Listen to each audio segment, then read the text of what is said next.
आज के इस वीडियो में सामान्य ज्ञान का 7वां भाग लेके आ रहे हैं। यह आपके हाई लेवल के एग्जाम के लिए बेहद महत्वपूर्ण होगा। अगर आप चाहते हैं इस वीडियो का पीडीएफ डाउनलोड करना तो आपको ये वाला ऐप डाउनलोड करना होगा, जिसका लिंक आपको वीडियो के डिस्क्रिप्शन में और पहले कमेंट बॉक्स में मिल जाएगा।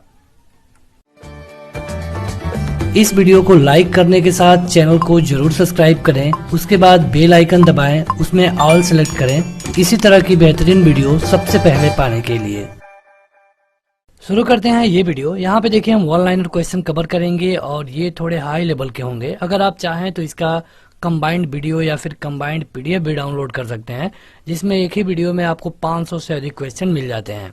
उसके लिए आपको ऐप डाउनलोड करना होगा। ऐप का लिंक वीडियो के डिस्क्रिप्शन में दिया जा चुका है। क्वेश्चन है कि चित्रकला की मुगल शैली का प्रारंभ किसने किया था।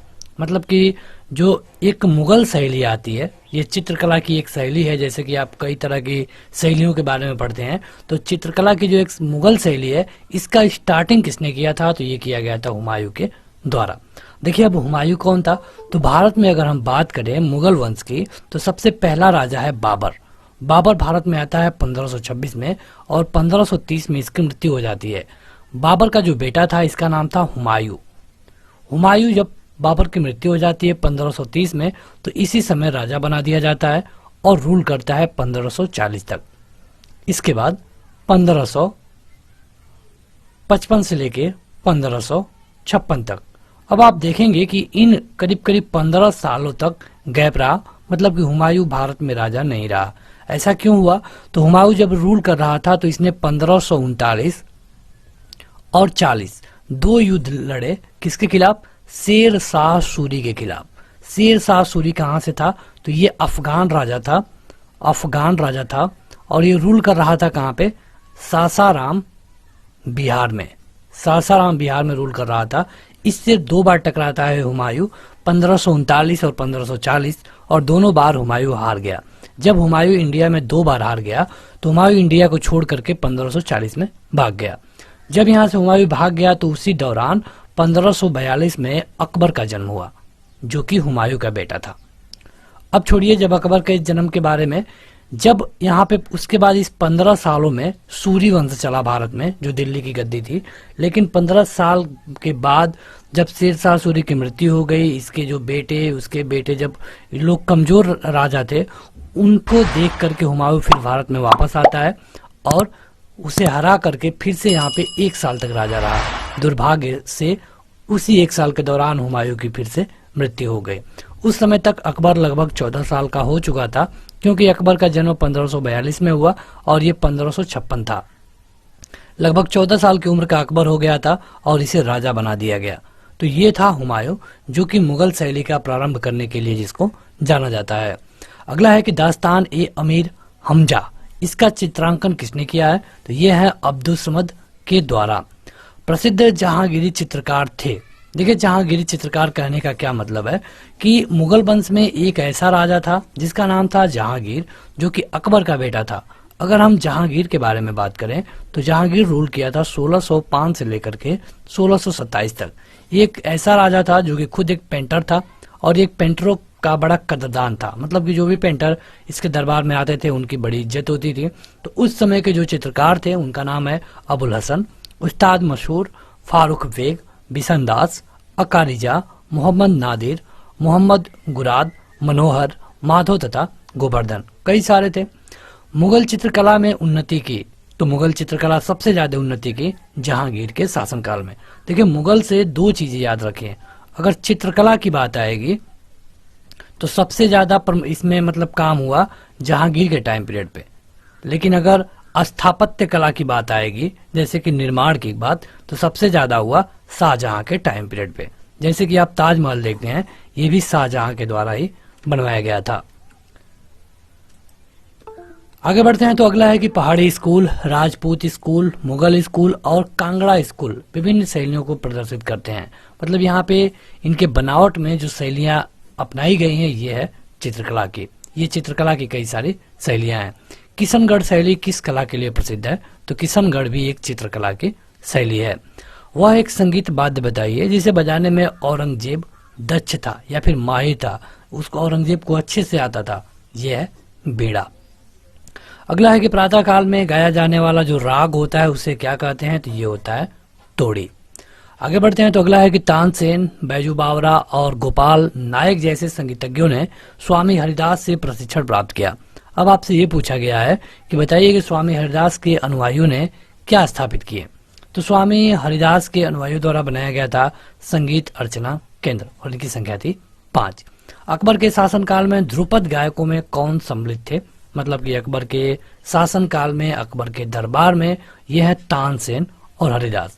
अकबर ने कब से कब तक रूल किया, बता पाएंगे 1556 से लेके 1605 तक। चलिए बताइए अकबर के बेटे का क्या नाम था, अकबर के बेटे का क्या नाम था, ये आप हमें कमेंट करके बताएंगे कमेंट बॉक्स में। अगला है कि प्रसिद्ध तानसेन का मकबरा कहाँ पर स्थित है, यह है ग्वालियर में और ग्वालियर है मध्य प्रदेश में जिसकी कैपिटल है भोपाल। तानसेन का मूल नाम क्या था, तो ये था रामतनु पांडे। आगे बढ़ते हैं तो अगला है कि वह महिला जिसे मुगल काल में ऐतिहासिक विवरण लिखे, तो ये है गुलबदन बेगम। हुमायूं नामा की रचना, मतलब जो हुमायूं का जीवन परिचय है, ये गुलबदन बेगम के द्वारा ही लिखा गया। ये क्वेश्चन बहुत इंपॉर्टेंट है और बहुत बार पूछा गया है। दिल्ली का वह शिक्षा केंद्र जो कि मदरसा ए बेगम कहलाता है, इसको किसके द्वारा स्थापित किया गया था, यह है माहम अनगा के द्वारा। हितोपदेश की फारसी में अनुवाद किया गया था किसके द्वारा, मतलब हितोपदेश की कहानी आप पढ़ते हैं उसको, ये जो हिंदी में है इसको फारसी में अनुवाद किया गया और ये किया गया ताज उल दीन मुफ्ती अल मलिकी के द्वारा। देखिए इससे पहले हमने लुसेंट और स्पीडी के करीब 150 वीडियो कवर किए हैं, जो कि करीब 40 से 50 घंटे की वीडियो है अगर आप देखें तो उसमें हमने थोड़े आसान से क्वेश्चन को कवर किया है। अगर आप उन्हें ऐप पे देखेंगे तो वहां पर भी आपको मिल जाएंगे। तो वहां पे हमने थोड़े आसान क्वेश्चनों को कवर किया है, लेकिन यहाँ पे आपको हार्ड क्वेश्चन मिल रहे हैं। ये आपके किसी भी हाई लेवल के एग्जाम के लिए भी बेहद महत्वपूर्ण होंगे। क्वेश्चन है कि महत्वपूर्ण कृतियां रामचंद्रिका एवं रसिक प्रिया की रचना किसने की। रसिक प्रिया और रामचंद्रिका बहुत बार पूछा गया है, लेखक और रचनाएं में भी पूछा जाता है। यह है केशवदास। 4 बाहरी आक्रमणों का व्यवस्थित क्रम क्या है, मतलब कि पहले कौन आया उसके बाद कौन आया। यह है चंगेज खान 1398, उसके बाद तैमूर, नादिर शाह, उसके बाद से अहमद शाह अब्दाली। दारा शिकोह को दफनाया गया था कहाँ पे, तो इनको दफनाया गया दिल्ली में। अगला है कि 1773 में जिज मोहम्मद शाही पुस्तक जो कि नक्षत्र संबंधी ज्ञान से संबंधित है, इसके लेखक कौन है। कब की बात की गई है, 1773 में। तो यह है जयपुर के सवाई जय सिंह, ये एक राजा थे। अगला है कि शाहनामा के लेखक कौन है, तो शाहजहां नामा के लेखक हैं इनायत खान। अबुल फैजल फैजी, अब्दुल रहीम खान खाना, अब्दुल कादिर बदायूनी, इनमें से वो कौन है जिनका हिंदी साहित्य के लिए जिन्होंने सबसे बड़ा योगदान दिया, तो यह है अब्दुल रहीम खान खाना। अगला क्वेश्चन है कि भारत के इतिहास के संदर्भ में अब्दुल हमीद लाहौरी थे, क्या थे, कब थे। ये शाहजहां के शासनकाल में थे और यह एक इतिहासकार थे, अब्दुल हमीद लाहौरी। अनवार ए सुलाइसी नामक ग्रंथ अनुवाद है किसका, तो ये पंचतंत्र का। जो पंचतंत्र की कहानियां है इसको फारसी में अनुवाद किया गया और तब इसका नाम हो गया अनवार ए सुहाइली। आगे बढ़ते हैं तो अगला है कि अबुल फजल के द्वारा अकबरनामा को कब पूरा किया गया। 2 क्वेश्चन है। देखिए अकबरनामा को किसने लिखा, अबुल फजल ने, और कितने समय में पूरा किया, लगभग 7 सालों में। मुगल काल में दरबारी और अदालती भाषा क्या थी, मतलब कि दरबार में कौन सी भाषा बोली जाती थी, तो ये थी फारसी। नस्तालिक क्या है, तो यह एक प्रकार की फारसी लिपि है जो कि मध्यकालीन भारत में प्रयोग में लाई जाती थी, इसका नाम था नस्तालिक। कबीर थे वह राजा जिसने नागरी दास के नाम से कृष्ण की प्रशंसा में छंद लिखे, इनका नाम था राजा सावंत सिंह। अब देखते हैं कुछ विदेशी यात्रियों के बारे में। यहाँ से क्वेश्चन ये पूछा जाता है कि बताइए कि जब विलियम हॉकिंग भारत आया तो इस समय दिल्ली सल्तनत पर, मतलब दिल्ली पे कौन रूल कर रहा था, इस तरह के क्वेश्चन पूछे जाते हैं। इसके अलावा उनका डेट भी पूछा जाता है। तो चलिए दोनों देख लेते हैं। जैसे कि यहाँ पे आप देखेंगे तो जो विलियम हॉकिंग आया था, जो कि ईस्ट इंडिया कंपनी की परमिशन मांगना चाहता था, यह आया था जहांगीर के टाइम पीरियड पे। जहांगीर मतलब कि 1605 से लेकर के 1627 तक। इसके पहले जो विलियम फिंच आया था अकबर के समय, शाहजहां के समय टेवर्नियर आया था और औरंगजेब के समय मनुची आया था। इनका नाम याद रखिए। हॉकिंग आया था 1606 से लेके 1608 से लेके 1611 तक, मतलब कि यहाँ पे 1608 में आया, परमिशन मांगा, नहीं मिला, लेकिन ये 2 साल तक यहाँ पे रह गया। टॉमस रो ये 1615 में आया, 1619 तक रहा। मनुची ये 1653 में आया, 1708 तक रहा। और राल्फ फ्रेंच ये 1585 में आया और 1586 तक रहा। अब देखते हैं कुछ महत्वपूर्ण युद्धों को। तो ये है दोराह का युद्ध, ये हुआ था 1531 में। चौसा का युद्ध 1539 में। कन्नौज का युद्ध 1540 में। सामूगढ़ का युद्ध 1658 में और तराइन का द्वितीय युद्ध 1192 में। यहाँ पे देखिए ये जो दोनों युद्ध है 1539 और 40, यही हैं जो कि शेर शाह सूरी और हुमायूं के बीच में हुए थे, जिसमें हुमायूं हार गया था। औरंगजेब की मृत्यु हुई 1707 में। पानीपत का तीसरा युद्ध हुआ 1761 में। बिलग्राम का युद्ध हुआ 1540 में। सारनल का युद्ध हुआ 1572 में। धर्मत का युद्ध हुआ 1658 में और जजायू का युद्ध हुआ 1607 में। तो ये डायरेक्ट क्वेश्चन है और इस तरह का जो क्वेश्चन है आपके परीक्षा में बहुत बार कई तरह से पूछा जाता है। अगला है कि मध्यकालीन मुगल शब्दावली और उस समय के काम। जैसे कि जो तांबे की मुद्रा थी मुगल में, इसको हम दाम बोलते थे। जो राजस्व अधिकारी था इसको हम देसाई बोलते थे। जो राजस्व का प्रमुख था उसको हम दीवान बोलते थे और जो माप प्रणाली का हेड था उसको हम जरीब था। युद्ध के समय में देखिए हल्दी घाटी का युद्ध हुआ अकबर महाराणा प्रताप के विरुद्ध, मतलब इन दोनों लोगों के विरुद्ध हुआ था 1571 में। बिलग्राम का युद्ध हुआ था शेरशाह और हुमायूं के बीच, जिसमें हुमायूं हार गया। खुसरो का विद्रोह था जहांगीर के विरुद्ध, क्योंकि जो खुसरो है जहांगीर का बेटा था। खानवा का युद्ध हुआ था बाबर और राणा संगा के बीच, जिसमें बाबर जीत गया। यहाँ पे देखिए कुछ लेखक और पुस्तक हैं, जैसे कि हसन निजामी, ये ताजुल मासिर हैं और ये मतलब कि हसन नियामी ने लिखा है। ख्वाक मदीर हुमायूं नामा, मोहम्मद काजिर आलमगीर नामा और भीमसेन ने नुस्खा दिलसुखा। यामिने तारीखे यामिने अल उतबे, चहार चमन चंद्र, भान ब्रह्मन, ये बुक है। इकबाल नामा जहांगीरी, ये मुअत्तमद खान के द्वारा लिखा गया। अब्बास खान शेरवानी, ये तारीखे शेर शाही के द्वारा लिखा गया। आगे बढ़ते हैं तो अगला है कुछ वर्ष और उस समय की महत्वपूर्ण घटनाएं। जैसे कि 1556 में अकबर का राज्यारोहण हुआ, मतलब कि अकबर को राजा बनाया गया। 1600 में ईस्ट इंडिया कंपनी को अधिकार पत्र दिया गया। किसके द्वारा? वहां के रानी के द्वारा। लंदन में जो रानी थे एलिजाबेथ, उनके द्वारा अधिकार पत्र दिया गया ईस्ट इंडिया कंपनी को, कि मतलब इनको एक पावर दिया गया कि आप जाके एशिया में, इंडिया में रूल मतलब कि वहां जाकर व्यापार कर सकते हैं। शिवाजी की मृत्यु हुई 1680 में और 1739 में नादिर शाह का दिल्ली पे कब्जा हुआ। अता अली खान नाम था तानसेन का। बाबुल मक्का, मतलब मक्का द्वार कहा जाता है सूरत को। सूरत का जो उपनाम है, जो कि मुगल टाइम पे उसको कहा जाता था, ये था बाबुल मक्का, यानी कि मक्का द्वार। आगे बढ़ते हैं तो अगला है कि मुगलों ने नौरोज का त्योहार लिया है कहाँ से। मुगलों में नौरोज का त्योहार था तो ये लिया गया था पारसियों से। देखिए जब बलबन आया था, अगर आप जानते हैं गुलाम वंश को पढ़ेंगे आप, हमारा इस सीरीज का पहला दूसरा पार्ट देखेंगे तो वहां पे हमने आपको बताया है। तो बलबन ने सबसे पहले ये नौरोज को शुरू किया था, लेकिन मुगलों ने इसे पारसियों से लिया। हेमचंद्र विक्रमादित्य भारतीय इतिहासकार में जाने जाते हैं, तो ये जाने जाते हैं हेमू से। हेमू का जिक्र आपको 1555 में मिलेगा, जब अकबर ने इनसे पहला युद्ध लड़ा था 1556-55 में। अगला है कि मुगल काल में जिस मदरसे में मुस्लिम न्याय शास्त्र की पढ़ाई की विशिष्टता हासिल की, वो कहाँ पर स्थित है? मुस्लिम न्याय शास्त्र तो मुगल काल में था ये लखनऊ में। मुगल काल में मौमिल्य था व्यापारिक जहाजों पर बैठने वाला एक कर्मचारी। आगे बढ़ते हैं तो अगला है कि भारतीय इतिहास के मध्यकाल में बंजारे सामान्यतः क्या थे? जो बंजारे थे ये करते थे व्यापार और उनको कहा जाता था व्यापारी। बात हो रही है भारतीय इतिहास के मध्य काल में। गुरु नानक ने अपना उत्तराधिकारी किसको नियुक्त किया? ये नियुक्त किया गुरु अंगद को। गुरु नानक का उत्तराधिकारी थे गुरु अंगद। पंजाब में अमृतसर नगर को कौन बसाया? तो गुरु रामदास ने। अमृतसर ये पंजाब में एक बड़ा शहर है। अगला है कि वह सिख गुरु जिसे अकबर ने 500 बीघा जमीन दी थी, ये थे गुरु रामदास और इन्होंने ही अमृतसर को बसाया।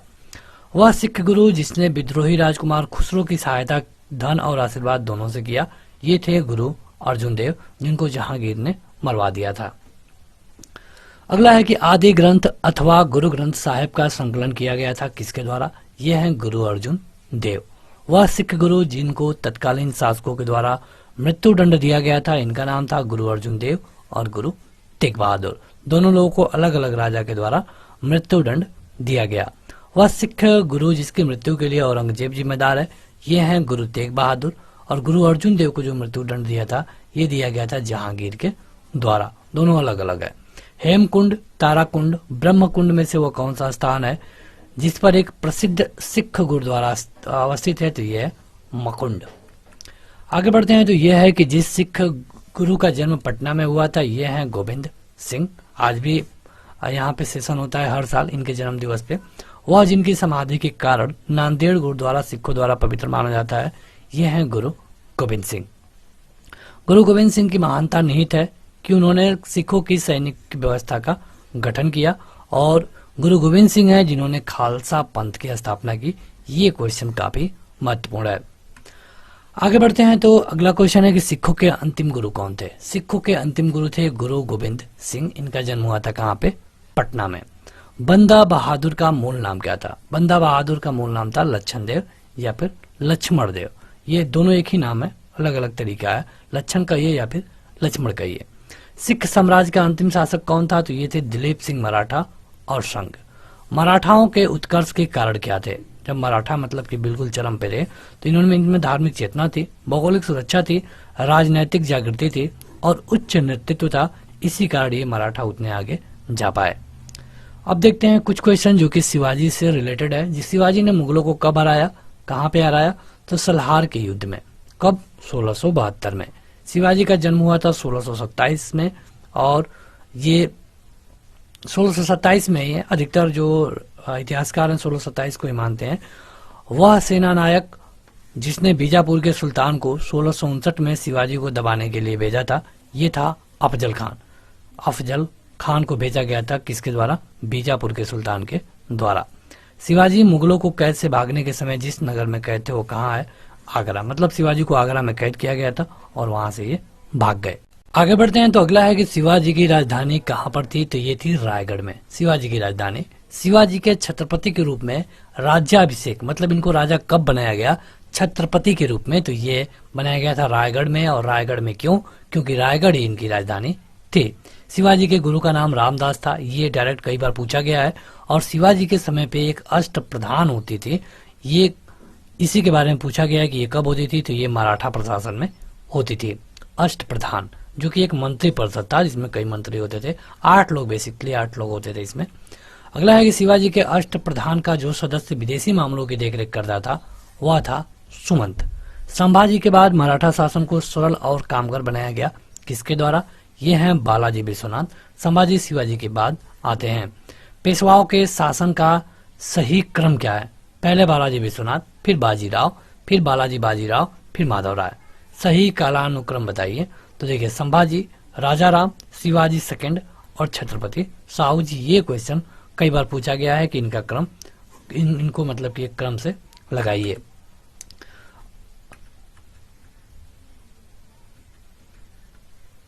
आगे बढ़ते हैं तो अगला है कि औरंगजेब की मृत्यु के समय मराठा नेतृत्व किसके हाथों में था?